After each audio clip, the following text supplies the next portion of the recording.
한동훈 법무부 장관은 민주당의 이 같은 주장에 대해서 뭐라고 반박했을까요? 한동훈 법무부 장관의 입장입니다. 이화영 압박 안 되니까 이제 김성태로 타깃 변경했냐라고 반문했습니다. 방북 위에서 깡패시켜 북한에 뒷돈 갖다 바친 건 민주당과 무관한 개인 비리다라고 한동훈 장관은 이야기를 했습니다. 그러니까 이 말은 뒤집어 보면 당시 경기도 지사였던 이재명 대표가 본인의 정치적인 대권 플랜을 위해서 깡패를 시켜서 북한에게 뒷돈 갖다 바친 혐의를 갖고 공당인 민주당이 뭐 이리 난리치냐라고 비판한 셈이 된 겁니다. 수원지검도 입장을 냈습니다. 민주당의 주장은 사실이 아니다. 여러 혐의로 기소해 중형이 예상된다라고 수원지검은 그 드라이한 입장을 냈습니다. 김형주 의원님, 네.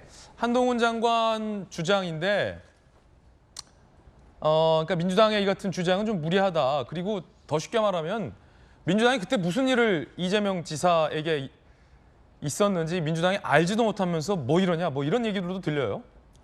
그렇습니다. 한동훈 장관이 일단은 뭐 민주당이 잘못한 것이 아닌데 왜 이렇게 민주당이 나서냐 이런 부분이 하나 있고요. 그때의 진실을 민주당이 알 수는 없잖아요. 네. 그리고 실제로 이재명 대표도 좀 억울할 수는 있습니다. 그러니까 우선은 이해찬, 이화영 이 두 분이 방북 사업을 주도해 갔을 테고 안부수 이런 분들이 같이 했을 테고 이재명 대표는 그런 부분에 대해서 총론적으로 동의하면서 그때 분위기는 어쨌든 남북 화해라든지 협력 분위기가 있었기 때문에 그걸 추진했다고 볼 수 있고 그래서 공식적으로는 의회에다가 예산을 올리는 스마트폰 사업을 했는데 문제는 그 과정에서 김성태라고 하는 한동훈 장관이 얘기하는 깡패와 같이 사업을 도모했다는 데 문제가 있어요. 이화영 부지사가? 네. 경기도가? 네, 그렇습니다. 그래서 사실은 지금 이미 객관적으로 보면 김성태라는 사람은 2006년, 2007년도에 불법 도박장 사건으로 이미 사실은 뭐 고리대부업도 했고요.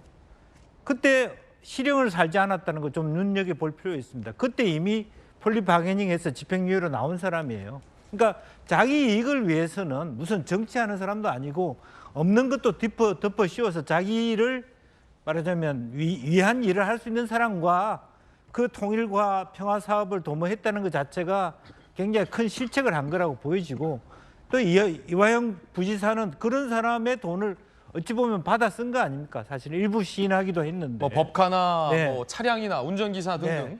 그리고 이해찬 총리는 알고 갔는지 모르고 갔는지 쌍방울의 중국 공장까지 가서 사진까지 찍었습니다.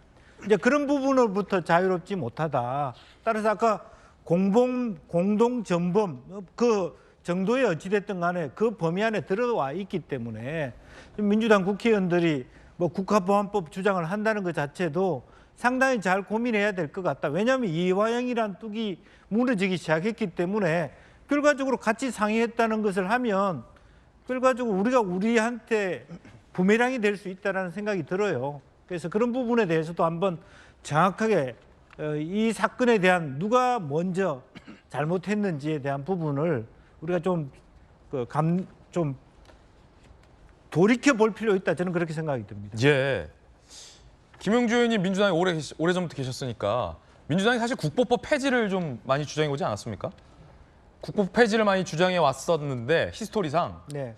이제는 김성태에게 왜 국보법 기소를 안 하느냐라고 다그치는 모양새인데 어떻게 보세요, 그 점은? 이제 그것도 사실은 이제 17대 국보법이 거의 무능화될 뻔했죠. 합의 정도 갔다가 안 된 그런 부분도 있고요. 또 실제적으로 저것은 왜냐하면 이미 그 이번 사안에 대해서는 안기부 국정원이 다 알고 있었고 신고했고 합법적인 절차를 받았고요. 국정원, 안기부는 옛날. 예, 옛날이고요.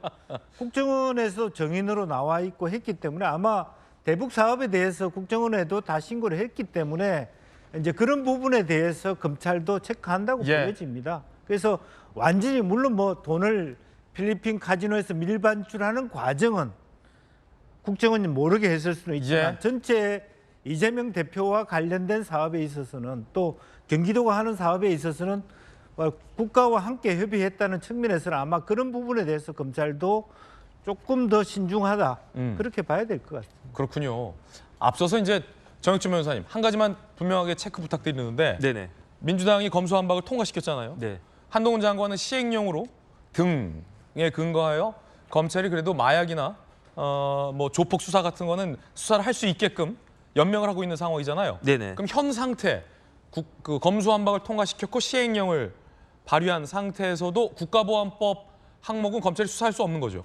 제가 그래서 직접 한번 또 찾아봤어요. 예. 거기 이제 검찰청법에 어떻게 규정이 되어 있냐면 검사의 수사 개시 범죄 범위 규정을 만들어 가지고 그것만 수사할 수 있다라고 규정을 해놨거든요.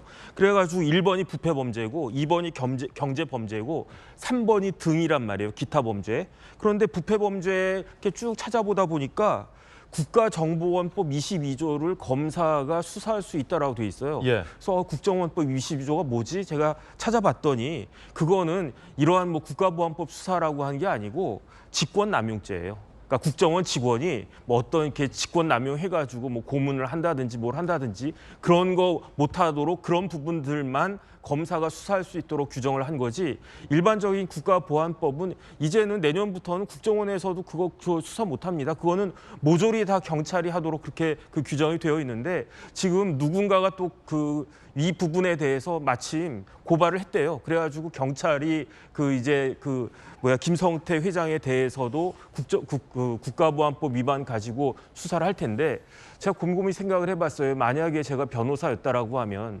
김성태 회장이 변호사였다라고 하면 뭐라고 이야기했을 거냐면 이런 위험이 있습니다. 국가보안법 위반죄로도 처벌받을 위험이 있습니다라고 이야기를 했었을 것 같아요. 최악의 상황을 이야기를 해줘야 되니까. 그러면 사실 김성태 회장 입장에서는 얼마나 겁이 나겠습니까? 단순히 김성태 회장 혐의가 뭐 횡령, 배임, 뭐 자본시장법 위반 이렇게 쭉 많지만 거기에다가 국가보안법 위반, 국가보안법이 지금 말이 순화가 돼가지고 국가보안법이지 옛날엔 이게 반공법이었다고요. 반공법이었죠. 그러니까 반공법 위반했다라고 하는 건 간첩이란 이야기거든요. 그러면은 야 내가 간첩죄로 처벌받는 거냐 이렇게 쫄았을 텐데 김성태 회장이 다행히 이 부분을 넘어갔단 말이에요. 예. 그랬는데 갑자기 그 뜬금없이 난데없이 그 이재명 그 대표가 너 국가보안법 위반으로도 처벌받아야 돼 이렇게 이야기를 하고 또 이제 국정원 출신 민주당 국회의원도 나와가지고 이거는 국가보안법의 명백한 편의 제공죄가 됩니다 이렇게 이야기를 하니까 김성태 회장은 지금 아마 이제 구치소 안에서 벌벌벌 떨면서 이거 도대체 근데 뭐 하자는 이야기냐. 그 김성태 회장이 뭐라고 진술을 했냐면 이화영 부지사가 이회창 이재명 대표에게 내가 당신이 방북자금 제공한다라고 하는 것을 보고했단 말을 들었다라고 김성태 회장이 진술했거든요. 그다음에 그 이야기를 듣고 300만 불 보냈지 그런 확신한 그런 말도 없이 그 이야기도 듣지 않고 300만 불이 얼마나 큰 돈인데 그 돈을 그냥 막 보냈겠습니까?